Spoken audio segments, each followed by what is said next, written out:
Le projet eMarine Lab, c'est une équipe d'accompagnement des enseignants pour mettre en œuvre des pratiques pédagogiques qu'on dit innovantes à l'université. En fait, l'idée, c'est d'accompagner les enseignants, d'avoir une équipe d'ingénierie pédagogique et de techniciens qui accompagnent les enseignants dans la mise en œuvre de ces nouvelles pédagogies, pédagogie active, pédagogie par projet, classe inversée, etc.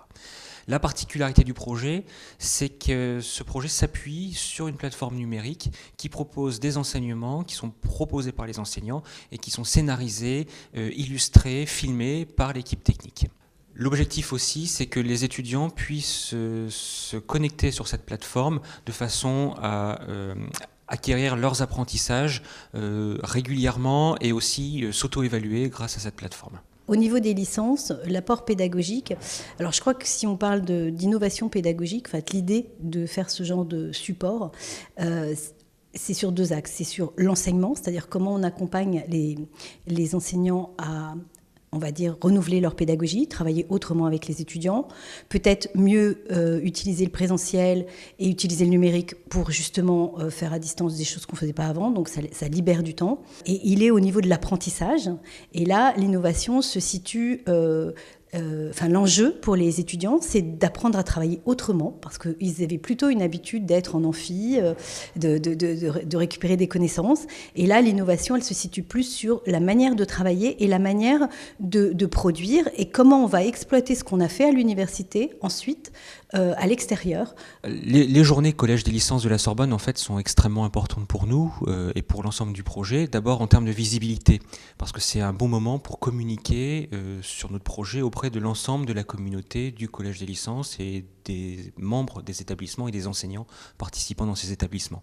Alors au-delà de cet aspect juste communication, c'est l'occasion aussi de rencontrer les membres de Sorbonne Université qui nous aident à gérer les projets, et c'est surtout aussi l'occasion de rencontrer d'autres porteurs de projets afin de communiquer sur les difficultés, sur les réussites, sur les échecs, afin de communiquer aussi sur les mutualisations possibles de pratiques, que ce soit au niveau organisationnel ou alors au niveau de futurs projets pour essayer peut-être de faire des choses ensemble. Les difficultés rencontrées, elles sont de trois ordres en général sur des projets comme cela.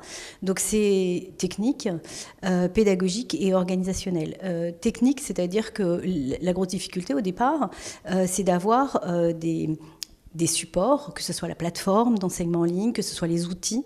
Donc c'est d'avoir des outils qui sont, on va dire, pérennes, c'est-à-dire qui durent. Et puis surtout, il faut les mettre en œuvre. Elles sont organisationnelles parce qu'il faut concevoir une équipe, il faut la souder, il faut créer une communauté. Ce sont des équipes pluridisciplinaires. On travaille avec des gens qui font des choses très différentes et des fois qui ont un peu de mal à se comprendre. Et si on rajoute à ça les enseignants avec leur façon de travailler, leur code, etc., et qu'il faut aussi s'adapter à leur façon de faire, les difficultés, elles sont souvent plutôt, on va dire, communicationnelles et relationnelles.